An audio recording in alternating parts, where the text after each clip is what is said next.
this is one of the advantages of doing my own research, that this book wasn't going to be a book about immigration. I had a great idea for a book, which, by the way, I still think is a great idea for a book. And I'd written a couple of chapters, at least drafted them, and I get to my immigration chapter, and I go to look up, basic obvious facts, how many immigrants are in prison. 2 weeks of looking, and I'm a fanatical researcher. The Census Department, the Department of Justice, the Bureau of Prisons, which has to be pretty good on these things because they have to keep the different gangs separated. So they really need to know. They have a reason to know. I look in the New York Times and Nexus, and has anybody argued about this? And everybody's arguing about wild guesses by the government. They refuse to tell us. And every time I come across a government report that seemed to be, this is what I mean about the first line of Anna Karenina, the truth is always the same. The lies are lies in their own ways. So you start reading the report. I think, hallelujah, here it is, a report titled, immigrants, how many immigrants are in prison? And then you start reading the report, and every year except 1925, Hispanics are counted as white. That's one report. Another one, the GAO, the congressional investigators had to ask the GAO to count, to tell us, because the Department of Justice didn't have it, the Bureau of Prisons didn't have it.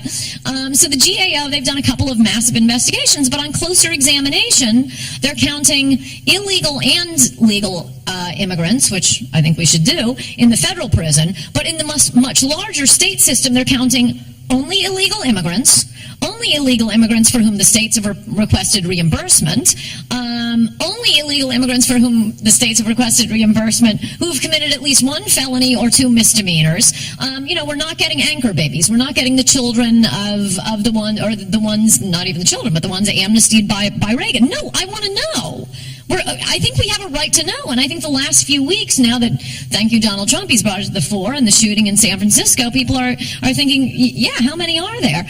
Incidentally, I spent the weekend and a lot of money looking up these reports. I don't know if I'm sure you've seen some of this.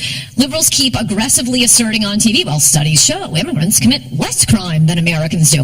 Now, I know that's not true. What I don't know is how they're lying, so I wanted to know, and I tried to get the reports. Well, first of all, you ought to be suspicious that one of the arguments they're making is, well, New York City has a lot of immigrants, and I don't see a lot of crime here. That's not a study. That's not science. It's retarded. And, Geraldo was making that argument with me, and Geraldo is not a stupid man, so the facts must not be very good. But anyway, I tried looking for the studies, and I put in, sometimes you'd get a reference to the name of a researcher, and then I was looking on Nexus to try to see where are these studies, can I see what they're saying, and you'll get a professor from such and such a university. Well, I just did a study, and it turns out first-generation immigrants commit far less crime than Americans, but they're all hidden. I tracked down the study. They're all hidden behind paywalls. And, I'm already paying for Scribd, for Nexus, for a billion different services.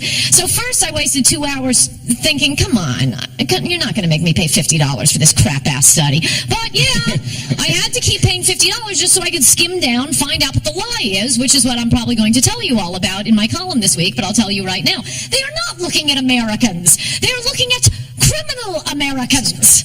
Yep. They have different ways of doing it. But one guy...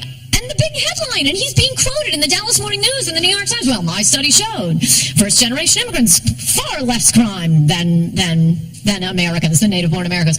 So then you see what he looked at. He's looking at the trajectory, as he says. So the base population were juvenile offenders. So this is someone who has already been convicted of a crime, which he admits, well, my base study began with 45% blacks, 33% Hispanics, and 15% whites. That's not a cross-section of America. That's a cross-section of our criminal population. The other ones will, pick a city at random and look at the native-born Americans versus immigrants. Let's take Detroit.